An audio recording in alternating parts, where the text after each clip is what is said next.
I remember when I was younger that I would pretend to be sick so that I didn't have to go to school. I think a lot of kids actually did that. But that got me thinking, what would happen if we never went to school? Well, that's exactly what happened to my friend Avery.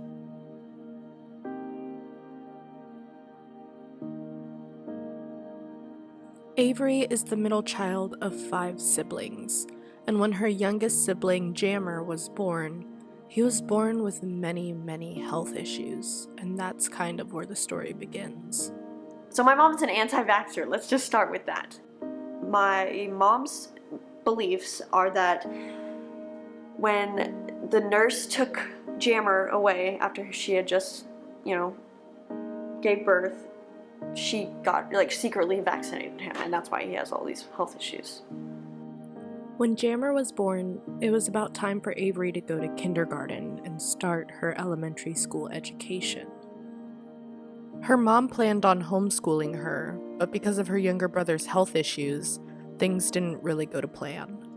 I was not taught how to read. I wasn't taught how to do anything because we were going back and forth to doctor's appointments every day. My mom didn't really put school as a priority. I didn't learn how to read till I was 9. All my mom's kind of focus was English and math, and we didn't even get far on that. I have a 5th grade education in just English and math. Everything else, I don't even think I'm even in a grade because I wasn't really, taught any of those things. I wasn't taught science at all. I was taught that God created the world, and that's literally that. I was just taught creation. So I guess that's technically a form of science that people believe in. So basically, the science books that we had was the Bible. That's literally all we had. So for the math that I did and the English that I did, so there's 10 books in a grade, and they're little books, they're little thin ones.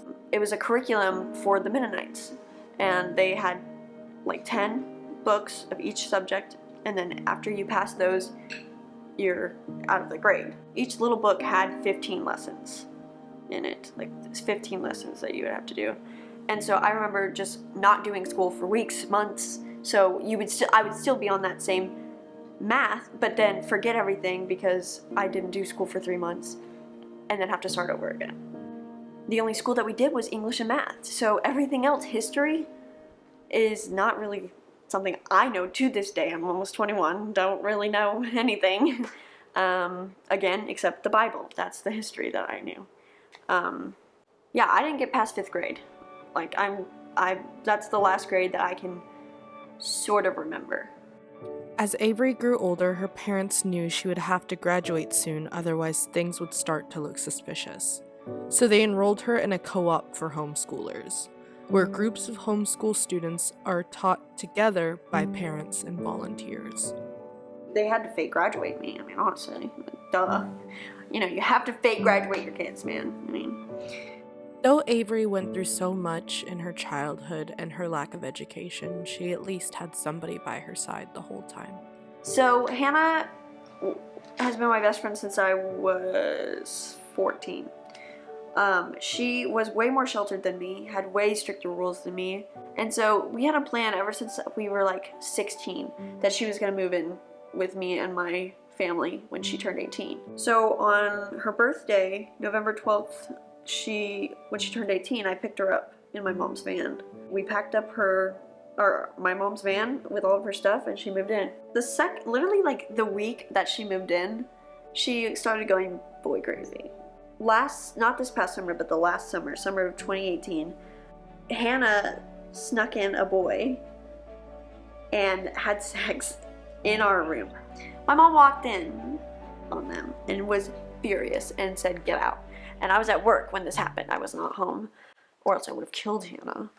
And when I came home, my mom told us that we are getting kicked out. Me too, even though I was literally at work. But because Hannah's my best friend, I got kicked out too.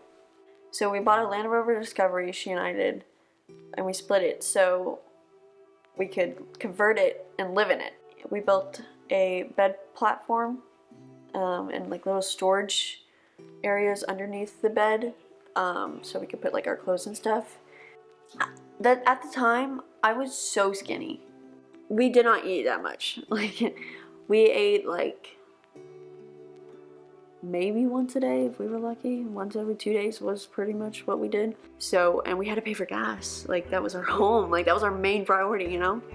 One time we were so incredibly broke and we had not eaten. And we were like, we have to eat. This is like, we are not going to survive. Like we have to eat. So we panhandled. We begged on the street for money. Literally. And we made $60 in 2 hours. Being homeless honestly was the best time of my life. I like would do it again in 2 seconds. I loved it. Avery and Hannah lived in their car for 3 months, but they finally realized they couldn't survive with that kind of lifestyle. So they made amends with Avery's parents, and they moved back in, but it was only a matter of time before they got sick of her mom. Avery moved out and got her own place with her boyfriend Justice. Avery is also training to be a manager at the coffee shop that she works at, and soon she'll be headed to college. Avery had all of the odds stacked against her, but she never let a single obstacle get in her way. Avery is a phoenix who rose from the ashes and proves that no matter what you have gone through, you can be resilient. I'm free to be the greatest I'm alive. I'm free to be the greatest.